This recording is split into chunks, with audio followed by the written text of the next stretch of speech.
అదే ఇప్పుడు నేను అడుగుతున్నా మిమ్మల్ని పాత్రికేయ మిత్రుల్ని, మా ముందర 2 కమిటీలు ఉన్నాయి. ఒక కమిటీ నిపుణుల కమిటీ గిది, దీనికి ఎన్డీఎస్ఏ నేతృత్వం వహిస్తుంది. రెండో కమిటీ కిలాడీల కమిటీ ఉంది, దానికి కేసీఆర్ గారు నేతృత్వం వహిస్తున్నారు. కిలాడీలు ఇందులో మెంబర్స్ ఎవరో నేను చెప్పిన క్లియర్గా, ఏ డిపార్ట్మెంట్స్ మెంబర్స్, చైర్మన్ ఎవరు, మెంబర్స్ ఎవరు. కిలాడీల కమిటీలో కేసీఆర్ గారు చైర్మన్, హరీష్, కేటీఆర్, రాజేందర్ మెంబర్స్. ఇప్పుడు నేను తెలంగాణ మేధావులను, రిటైర్డ్ ఇంజనీర్ల ముసుగులో, ఆనాడు వాళ్ళ అవినీతిలో పీకల దాకా కూరుకుపోయినా ఈ రోజు కూడా ప్రజల్ని తప్పుదో పట్టించడానికి తెలంగాణ రిటైర్డ్ ఇంజనీర్లు అంటే మేధావులు అన్నట్టుగా మేము చేసిన తప్పే వాళ్ళని తీసి బొక్కలేయకపోవడం. ఎందుకంటే దోపిడీలో వాళ్ళు కూడా భాగస్వాములు. ఇట్లాంటి తప్పుడు పనులు కేసీఆర్తో చేయించి కాంట్రాక్టర్ల దగ్గర కోట్ల రూపాయలు కొల్లగొట్టారు. ఈరోజు రిటైర్డ్ ఇంజనీర్ ముసుగులు వచ్చి బేకూఫ్ సలహాలు చెప్తున్నాయన. ఆ రోజు తెలంగాణ ఏర్పడ్డ ఎంబడే తెలంగాణ రాష్ట్ర ప్రభుత్వం ఏర్పాటు చేసిన కమిటీలో ఆయన సభ్యుడు, ఆ మునగాడు, గంత వహించిన మొగగాడు. 21/1/2017 నాడు రిటైర్డ్ సీనియర్ ఇంజనీర్ల కమిటీతో జీవో నెంబర్ 28 ఇచ్చారు. అందులో retired CE Anantaramulu, retired CE Venkataramanarao గారు, రిటైర్డ్ సిఈ చంద్రమౌళి గారు, రిటైర్డ్ సిఈ దామోదర్ రెడ్డి గారు, రిటైర్డ్ ఈ శ్యామ్ ప్రసాద్ రెడ్డితో కమిటీ ఏర్పాటు చేశారు. ఆ కమిటీ ఏం రిపోర్ట్ ఇచ్చింది? మేడిగడ్డ వద్ద బ్యారేజీ నిర్మాణం మంచిది కాదు, ఆర్థికంగా భారమే కాకుండా దీన్ని ఇక్కడ కడితే చాలా నష్టం జరుగుద్ది. మీరు ఒకవేళ తుమ్మిడియేటి నుంచి తరలించాలంటే ప్రాణహిత నదిపై వేమనపల్లి వద్ద బ్యారేజ్ నిర్మించాలని చెప్పింది కూడా వీళ్ళే.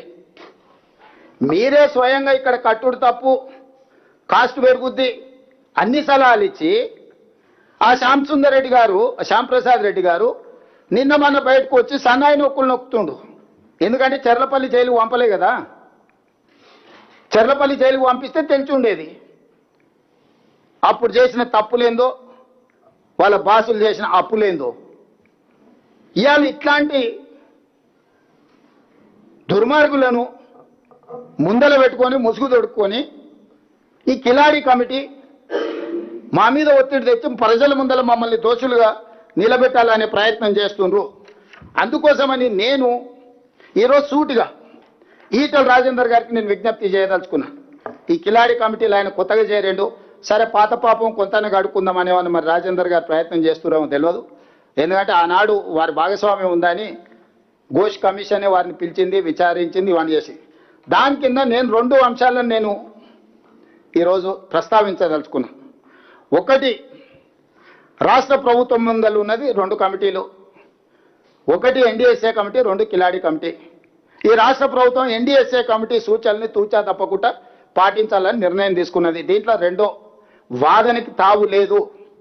విస్పష్టంగా మేడిగడ్డ, అన్నారం, సుందిల్ల బ్యారేజీల విషయంలో, పునరుద్ధరణ విషయంలో రాష్ట్ర ప్రభుత్వం ఎన్డీఎస్ఏ సూచనల మేరకు నిపుణుల కమిటీ ఆదేశాల మేరకే పనిచేస్తుంది తప్ప కిలాడి కమిటీల ఒత్తిడికి లొంగే సమస్యనే లేదు.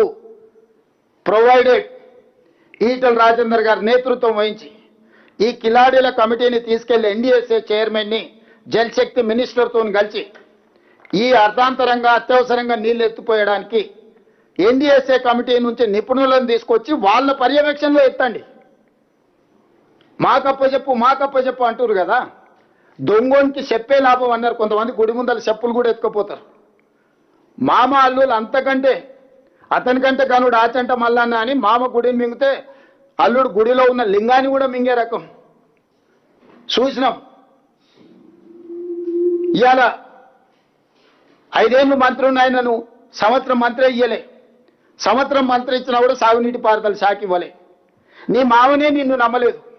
నువ్వు ఎంత కేటుగానువో, కమిషన్లో ఎంత అదనంగా వసూలు చేసినావో తెలిసి ఆయన లక్కీ నెంబర్ 6% ఆయనదైతే నా లక్కీ నెంబర్ 3% అని ఈయన వసూలు చేసాను.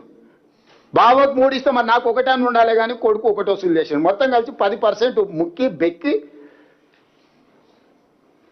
బొక్కిన సంగతి నీ మామకి తెలిసే కదా నిన్ను దూరంగా పెట్టింది. సంవత్సరం నీకు మంత్రి ఇయ్యలేదు, ఆ తర్వాత ఇంకేదో ఇచ్చిండు. ఇప్పుడు వచ్చేసి మమ్మల్ని అడుగుతుండు నాకు ఇచ్చేసే శాఖ అని.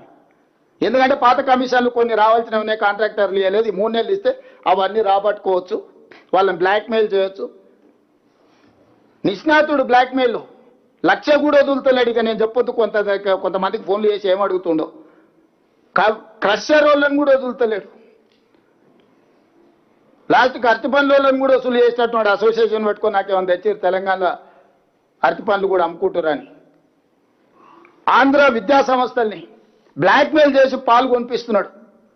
నేను ఆంధ్ర వాళ్ళకి నీళ్ళు వదులుతున్నాను, సిక్కు లేదు, ఆంధ్ర వాళ్ళ కాళ్ళ దగ్గర పాలు మోసి బతుకుతున్నావు. ఇంతకంటే నీచమైన జీవితం ఏమన్నా ఉంటుందా హరీష్ రావు?